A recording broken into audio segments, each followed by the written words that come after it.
যেটা আমরা ঘোষণা করলাম সম্ভাব্য প্রার্থী তালিকা। ত্রয়োদশ জাতীয় সংসদ নির্বাচনকে সামনে রেখে বিএনপি 237 আসনে প্রার্থী ঘোষণা করেছে। তবে প্রাথমিক মনোনয়ন তালিকায় নেই দলটির প্রায় ডজন খানেক হেভিওয়েট নেতা, যা হতবাক করেছে রাজনীতি সচেতন অনেক মানুষকে। বিশেষ করে রুহুল কবির রিজভী, সেলিমার রহমান, নজরুল ইসলাম খান, হাবিবুন নবী সোহেল, সুলতান সালাউদ্দিন টুকুর মতো জাদ্রেল নেতারা মনোনয়ন না পাওয়ায় ব্যাপক কৌতূহল তৈরি হয়েছে রাজনীতির ময়দানে। এর কারণ ঘাটতে গিয়ে বের হয়ে এসেছে বেশ কিছু গুরুত্বপূর্ণ তথ্য, যার অনেকটাই হয়তো আপনার অজানা।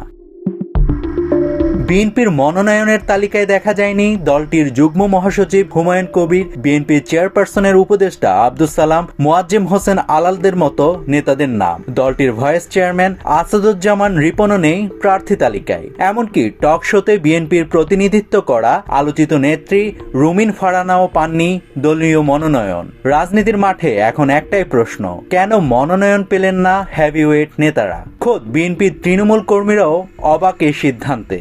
বিএনপির বিপক্ষের শক্তিরা এই ব্যাপারটাকে পুঁজি করতে চাইছে। তাদের মতে বিএনপি তাদের দুঃসময়ের নেতাদের মনে রাখতে চায় না, তবে বাস্তবতা হচ্ছে বিপক্ষ শক্তির আশায় গুড়িবালি। বিএনপির জাদ্রেল নেতারা এখনো মনোনয়ন না পাওয়ার পেছনে আছে মূলত ভিন্ন কিছু কারণ। দলীয় সিদ্ধান্ত বলে কোনো নেতাই এখনো মিডিয়ার কাছে মুখ খুললেননি। কেন তাদের মনোনয়ন দেওয়া হয়নি সে বিষয়ে চুপচাপ রয়েছে দলটির নীতি নির্ধারকরাও। তবে মনোনয়ন বঞ্চিতরা এখনো কোনো মন্তব্য না করলেও রুমিন ফারহানা কিছু মন্তব্য করেছেন। রুমিনের মতে দলের ভারপ্রাপ্ত চেয়ারম্যান বলেছেন, সকলকে তো আর মনোনয়ন দেওয়া যায় না। রুমিন আরো বলেন, আমার মনোনয়ন আপাতত অন হোল্ড অবস্থায় রয়েছে। এদিকে বিএনপির অন্দরমহলে কিছু সূত্র থেকে পাওয়া খবর বলছে ভিন্ন কথা। হেভিওয়েট নেতাদের সবাই যদি যার যার জয়লাভের জন্য এলাকার নির্বাচনের কাজে ব্যস্ত থাকেন, তাহলে নির্বাচনী নীতি নির্ধারণী কৌশল আর কেন্দ্রে থেকে সবকিছু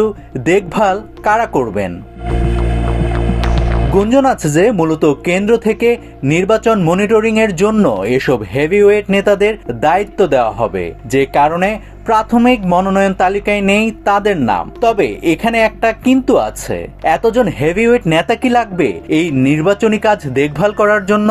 উত্তর হচ্ছে না। বিএনপির ঘনিষ্ঠ কিছু সূত্র মতে এখনো যেসব আসনে বিএনপি প্রার্থী ঘোষণা করেনি, সেখানে হয়তো এসব নেতাদের অনেকেই সুযোগ পেতে পারেন। অন্যদিকে নির্বাচনের পর বিএনপির যেসব নেতা একাধিক আসনে লড়াই করে জয়লাভ করবেন, সেখানকার কিছু আসনও ছেড়ে দেওয়া হবে এসব প্রার্থীদের জন্য।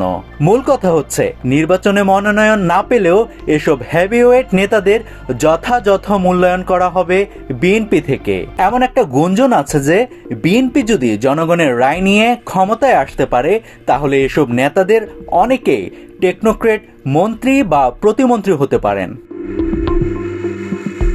ঢাকা 10 আসন থেকে বিগত সময়ে নির্বাচনে অংশ নিয়েছিলেন আন্তর্জাতিক বিষয়ের সম্পাদক নাসির উদ্দিন অসীম। এই আসনে আরেকবার প্রার্থী হয়েছেন আরেক জাদ্রেল নেতা রবিউল ইসলাম রবি। তাদের দুজনের কারো নামই নেই ঘোষিত তালিকায়। ধারণা করা হচ্ছে নির্বাচনী কৌশল নির্ধারণে কেন্দ্রের বড় দায়িত্বে থাকবেন এ দুজন। অন্যদিকে বিএনপির সিনিয়র নেতাদের পরিবারের সদস্যদের অনেকেই বাদ পড়েছেন মনোনয়ন তালিকা থেকে। দলটির একটি সূত্র নিশ্চিত করেছে, এক পরিবার থেকে একাধিক প্রার্থী না রাখার সিদ্ধান্ত ছিল দলের হাইকমান্ডের।